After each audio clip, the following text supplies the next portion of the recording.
బాలుడి ప్రాణాలు తీసింది అమ్మాయి గొడవ.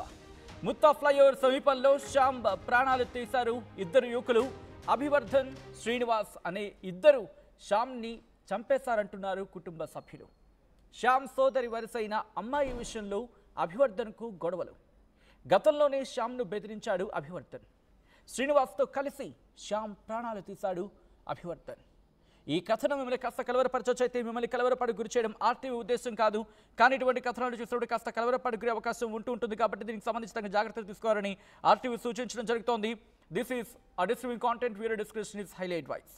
విజువల్స్ మీరు చూడడం జరుగుతోంది ఆర్టీవీ స్క్రీన్ మీద. ప్రస్తుతం ఆ ఘటనకు సంబంధించి ఒక్కసారిగా సంచలనంగా మారింది. కాకినాడ సిటీలో దారుణం చోటు చేసుకుంది.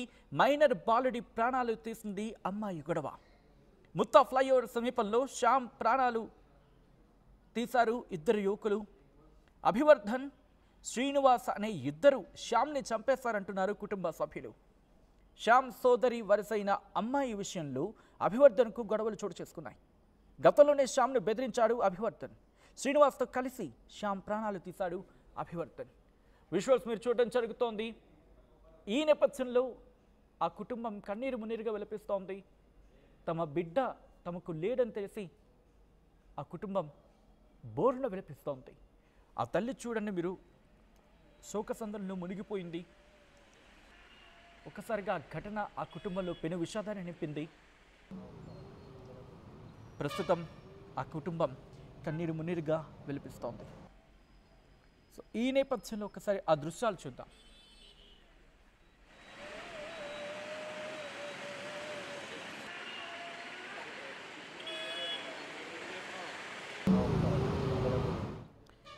రైట్, ఇదే అంశానికి సంబంధించి పూర్తి వివరాలు మా ప్రతినిధి ప్రకాష్ అందిస్తారు. ప్రకాష్, ప్రస్తుతం ఈ ఘటనకు సంబంధించి పోలీసుల ఇన్వెస్టిగేషన్ ఎంతవరకు వచ్చింది? మరి ముఖ్యంగా ఇటు శ్యామ్ కుటుంబం ఏమంటోంది?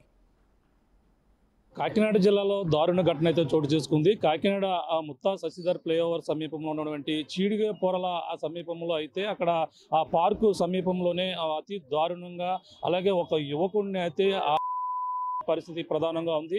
అక్కడ అయితే ఈ రోజు అలాగే కుటుంబ సభ్యులు ఎవరో కూడా తను రాత్రి నుంచి కూడా ఇంటికి రాలేదని కూడా చూసుకున్న నేపథ్యంలోనే అలాగే అక్కడ అయితే ఎవరైతే ఈ యువకుడు 16 శామ్యూల్ రాజు అనే 16 సంవత్సరాల మైనర్ బాలుడు అదే అతి దారుణంగా అతను కొట్టి చెప్పుకొస్తున్నారు. ఈ నేపథ్యంలోనే ఒక అమ్మాయి విషయంలో తలెత్తినటువంటి వివాదం పాత కక్షల నేపథ్యంలోనే ఈ వివాదం అంటే ఈ యొక్క ఈ విధంగా జరగడానికి గల ప్రధాన కారణం కూడా ప్రస్తుతం అయితే భావిస్తున్నారు. కుటుంబ సభ్యులు అయితే ప్రస్తుతం శామ్యూల్ రాజు అయితే 16 సంవత్సరాల మధ్యలో ఉంటుంది వయసు. అతనైతే మొబైల్ షాప్లో కూడా పనిచేస్తుంటారు. ఈ నేపథ్యంలోనే అతనైతే ప్రస్తుతం ఏదైతే ఇంద్రపాలెం లోకల్ సమీపంలోనే అక్కడైతే నివాసం ఉంటున్నారు. ఈ నేపథ్యంలో అక్కడే ఒక మొబైల్ షాప్లో కూడా పనిచేస్తున్నారు.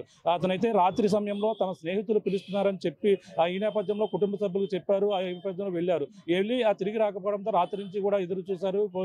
ఇదే విషయం అందరూ కూడా ఎంక్వైరీ చేసిన నేపథ్యంలోనే అక్కడ మొత్తం అక్కడ ఉన్నటువంటి పరిస్థితి గుర్తుపట్టలేని విధంగా కూడా ఉన్నటువంటి పరిస్థితి ఉంది. అలాగే తనైతే కాళ్ళకు తాళ్ళు కట్టి కాళ్ళకు చేతులకి అక్కడ ఉన్నటువంటి ఏదైతే రాళ్లతో ముఖంపై బలంగా మోది అంతేకాకుండా బ్లేడ్తో కూడా కోసి ఉన్నట్టుగా ఉన్నాయి. అక్కడ కూడా ప్రాంతంలో అలాగే కూడా ఉన్నట్టుగా కూడా అనుమానిస్తున్నారు. ఈ నేపథ్యంలో ఆ యొక్క ఏదైతే డ్రైనేజ్లోనే పడేశారు. ఈ నేపథ్యంలో పోలీసులు అయితే సంఘటన స్థలానికి అయితే చేరుకుని ప్రస్తుతం అయితే కుటుంబ సభ్యులకు సమాచారం ఇచ్చిన నేపథ్యంలో కుటుంబ సభ్యులు కన్నీరు మున్నీరుగా విలిపిస్తున్నారు. ప్రస్తుతం కాకినాడ 2 టౌన్ పోలీసులు అయితే సంఘటన స్థలానికి చేరుకుని మొత్తం ప్రస్తుతం అయితే కేసు నమోదు చేసి ప్రస్తుతం కాకినాడ జీజే చేతికి తరలించారు పోస్ట్ మార్టం నిమిత్తం.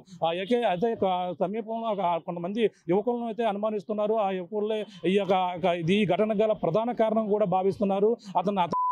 యువకులు కూడా గతంలో వివాదం జరిగినలోనే ఈ విధంగా కక్ష పెట్టుకుని వాళ్ళ ఈ విధంగా ఉంటారని కూడా చెప్పుకొస్తున్నారు. ప్రస్తుతం ఆ కుటుంబ సభ్యులు ఉన్నారు, అలాగే తల్లి చెల్లి అందరూ కూడా కన్నీరు మున్నీరుగా వినిపిస్తున్నారు. అలాగే ఆ బాధితులు ఇక్కడ ఏదైతే 2 టౌన్ పోలీస్ స్టేషన్ ముందు ఉండి వాళ్ళంతా కూడా వినిపిస్తున్నటువంటి పరిస్థితి. తల్లి ఉందో మాట్లాడదాం. అమ్మ చెప్పమ్మా, మీ ఏ విధంగా జరిగింది అనుకుంటున్నారు? మీ అబ్బాయి పేరు ఏం పేరు? నా కొడుకు సామ్యుల్ రాజు అండి. నా కొడుకు సెల్ షాప్లో చేస్తున్నాడండి. చదువు ఆపేశాడమ్మా. జట్లు పట్టేవాడు, జట్లు పడుతున్నాడు అని చెప్పేసి, అమ్మ జట్లు పడుతున్నాడు, మా అబ్బాయిని కొంచెం మీ సెల్ షాప్లో వర్క్ నేర్పించు బాబు, అక్కడ కొంచెం నీ భయం చెప్పమ్మా, నా భయం రావట్లేదు అనేసి అంటే ఆ కుర్రోడి దగ్గరికి వెళ్ళాక నా కొడుకు మారాడమ్మా. సెల్ షాప్లో చక్కగా పని చేసుకుంటున్నాడు. ఆడ పని ఆడ చేసుకుంటుంటే ఈ ఎదవలెవలో ఫోన్ చేసి రమ్మని చెప్పి తీసుకెళ్ళి ఏం చేశారో నాకు తెలియట్లేదు బాబోయ్. అది శ్రీన్ అన్నవాడు, ఏం పేరు అభి అన్నవాడు, ఆ ఇద్దరు గొలుగోడు, ఆ గొలుగోడు ముందు అభి అన్నవాడు అయితే ఆడికి ఈడికి ముందే ఏ గొడవలు ఉంటాయటమ్మో నాకు తెలీదు. అప్పుడు అన్నాడు, నేను నా కొడుకు గురించి వెళ్తే నా కొడుకు నువ్వెందుకు తీసుకెళ్ళావని అడిగితే, నీ కొడుకుని నేనే తీసుకొచ్చాను, నీ కొడుకు ఎక్కడికో పోతానని చెప్పి, నేను ఓర్మియ్యి నువ్వే కదా తీసుకెళ్ళిపోయావు, ఇంకెవడు తీసుకెళ్ళాడని అంటావేట్రా అని చెప్పి నేను గట్టిగా మాట్లాడితే, నన్నే ఇలాగంటావా, చూడు నేను నీ కొడుకుని తీసుకెళ్ళి నీ కొడుకు జోబీలో నేనే నీ కొడుకు చూడని అడిగాడు. అమ్మ గొలుగడు జరిగింది 3 సంవత్సరాలు 4 సంవత్సరాలు అవుతుందండి గాంధీనగర్లోనే.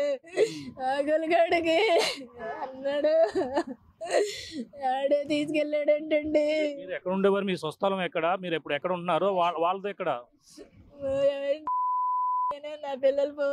నా పిల్లల్ని పోషించుకోవడానికి నేను ఇంద్రపాలెం వచ్చేసానండి. గాంధీనగర్ లో ఉండేవాళ్ళు. గాంధీనగర్ లో నుంచి మళ్ళీ ఇంద్రపాలెం వెళ్ళిపోయాం. ఇంద్రపాలెం వెళ్ళిపోయాక అక్కడ చెట్లు పెట్టేసి ఎలాగో మరి ఎలా జరిగిందో నాకు తెలియదండి. రాత్రి 11:30 ఫోన్ చేస్తే అమ్మ వచ్చేస్తున్నానమ్మా అన్నాడు. మరి నీకు టిఫిన్ కావాలా అన్నం కావాలా అని అడిగితే, నేను వచ్చేస్తున్నాను కదా నీకెందుకు, నేను వస్తున్నాను చెప్తాను కదా అనేసి అన్నాడు. అంతే. మళ్ళీ ఒక 5 నిమిషాల్లో 10 నిమిషాల్లో ఫోన్ చేస్తే ఫోన్ ఇచ్చాము. ఎప్పుడు ఒక్కొక్కసారి అలా చేస్తాడు కదా వచ్చేస్తాడు కదా అనుకున్నానే కానీ ఇంత జరిగిందో నాకు తెలియదు బాబు, ఎంత జరిగిందో నాకు తెలియదు బాబు. మీ అబ్బాయి ఎలా జరిగిందని ఎప్పుడు పొద్దున్న చెప్తున్నారండి, నా కొడుక్కి వేసేసి ఆ టాబ్లెట్ ద్వారాగానే చేశారని చెప్తున్నారు బాబు. నా కొడుకు ఏ టాబ్లెట్ ఇచ్చారు నాకు తెలియట్లేదు బాబు, అయిపు లేకుండా చేసేసారండి బాబు. మీరు ఎవరైతే అనుమానిస్తున్నారో అభిరామ్ అలాగే శ్రీనివాస్ వాళ్ళు ఇల్లు ఎక్కడమ్మా? ఒకటిదైతే సాంబుతు నగరం అండి, ఒకటిదైతే ఇంద్రపాలెంలోనే. అసలు ఈడికి ఆడికి అసలు ఏజ్ కరెక్టే కాదు నా కొడుకు. ఆ శ్రీనన్నవాడికి ఆ గొలుగడు ఏం చేశాడో నాకు తెలియట్లేదమ్మా. నా కొడుకు తెలియని కొడుకమ్మా, చిన్న పిల్లాడు. స్నేహితులైన వాళ్ళు మామూలుగా ఉన్న వాళ్ళ వేరే విషయం మీద ఈ శ్రీనన్నవాడు ఎలా పరిచయం అయ్యాడో నాకు తెలియదు బాబు. ఆ గొలుగోడు చీటికి మాటికి మా ఇంటికాడ నుంచి బెల్ల కొట్టుకుంటా వెళ్ళిపోడు. వచ్చి